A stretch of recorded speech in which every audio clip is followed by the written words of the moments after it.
Restart. Chapter 2. Shoshana Weber. Shosh 466. Hey, little bro, wanna smile? J.W. Piano Man. Question. Shosh 466. Alpha Rat took a header off his roof and almost killed himself. J.W. Piano Man.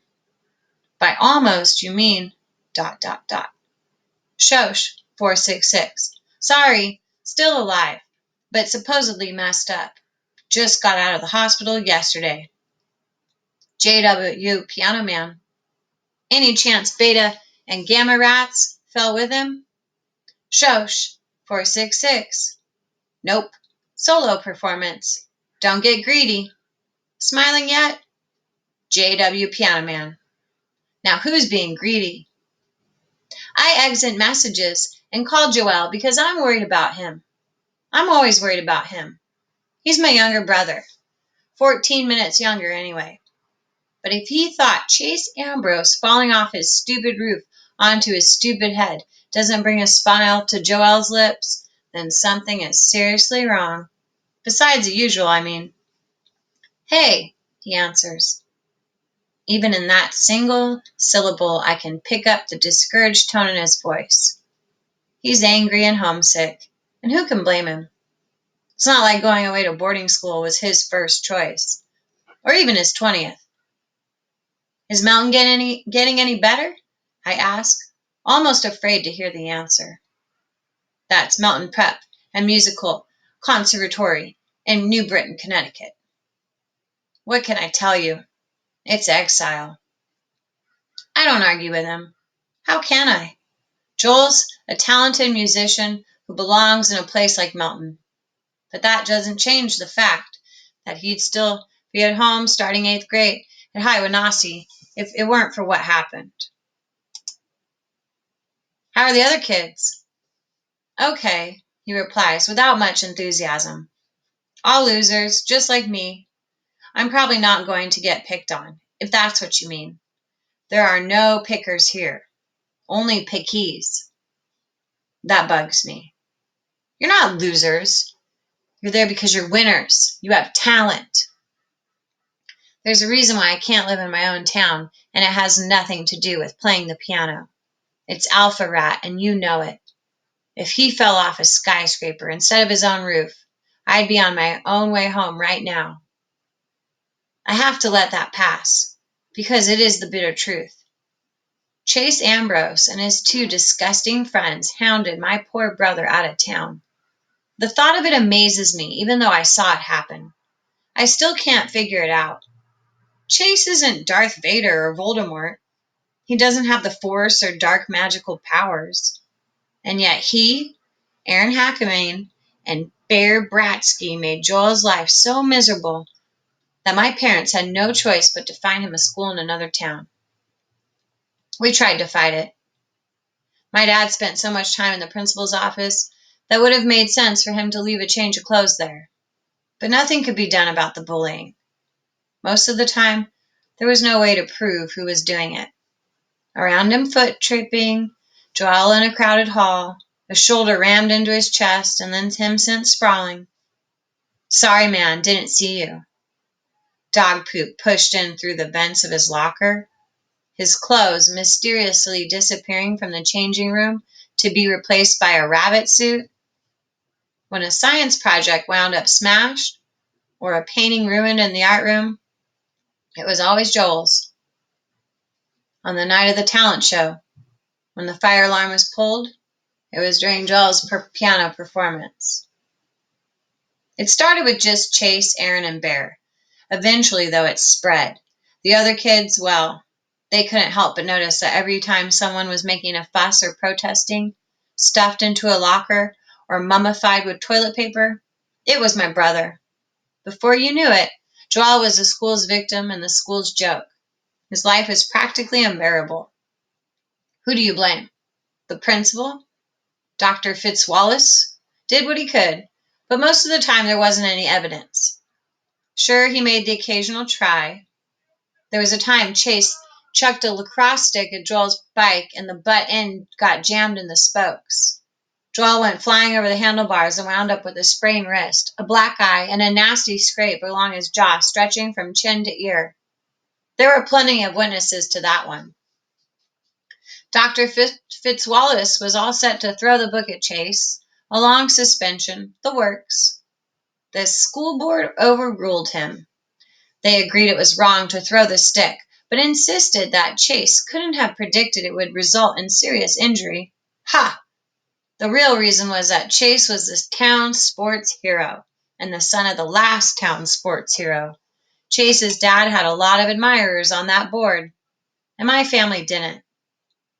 The only time anyone was able to pin something on those three idiots, it had less to do with my poor brother than the fact that it cost the district money. At the big open house in May, Joel was invited to play piano. He's by far the best musician around here, even if none of the other kids appreciate it. Anyways, Chase, Aaron, and Bear planted 6 cherry bombs inside the school's baby grand, timed for the middle of the performance. I can still hear Joel's scream when the big firecrackers went off, splintering the wood of the piano.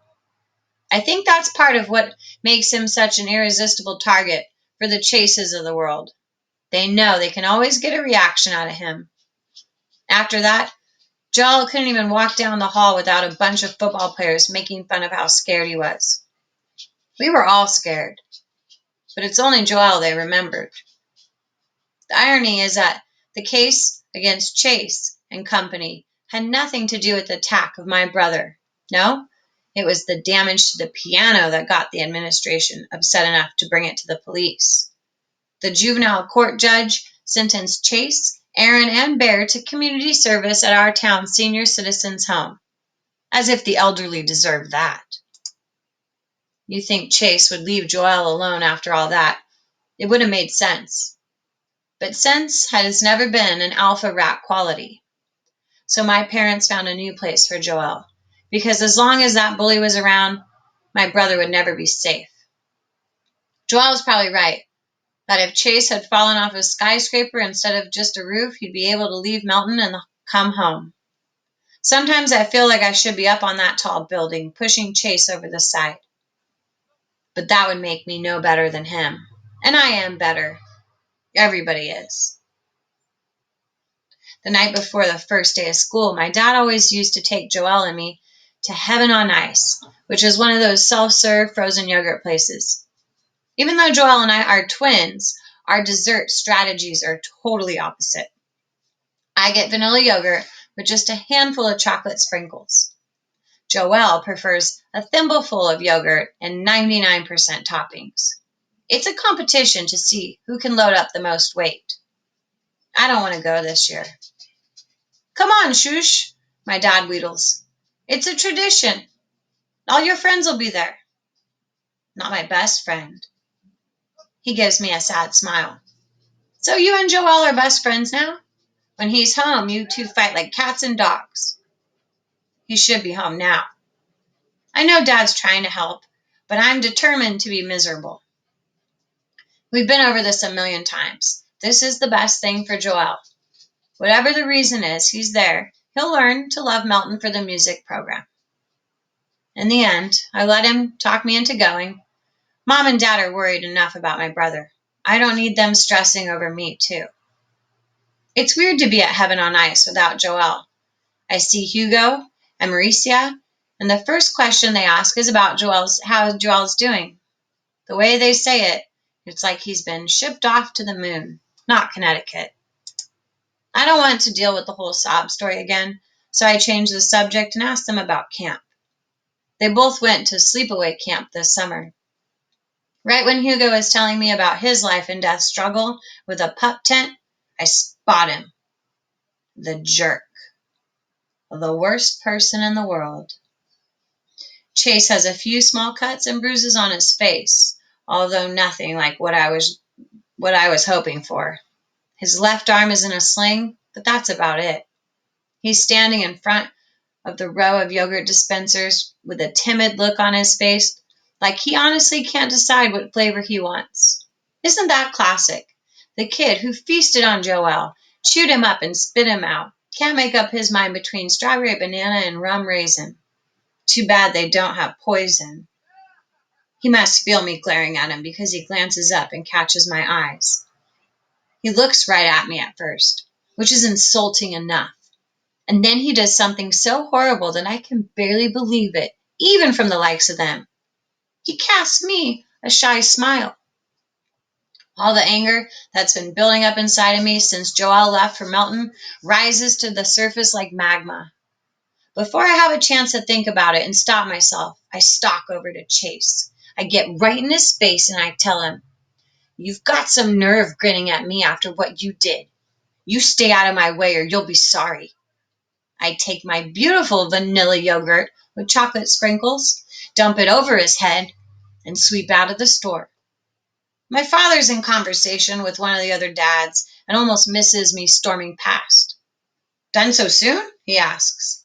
Then he looks back inside and sees our family archenemy dripping frozen yogurt and sprinkles all down his face, dabbing at himself with a soaked napkin in one free hand. In his one free hand. "Car's around the corner," Dad mumbles, hurrying me away from heaven on ice. He's embarrassed, sure, but maybe also a little bit proud. And how do I feel? I thought there was nothing Chase could do to make me madder at him than I already am. Now I stand corrected. Every time I think about it, my blood boils a little bit hotter. After all the bad history that went down between him and Joel, I swear he looked at me like he'd never seen me before in his life. Like he hadn't played a starring role in destroying my family. Okay, end of chapter 2. I'm not sure if her brother's name is Joel or Joel, but I guess I started with Joel, so I'm going to keep going. And that was the point of view from his sister, Shoshana. Bye.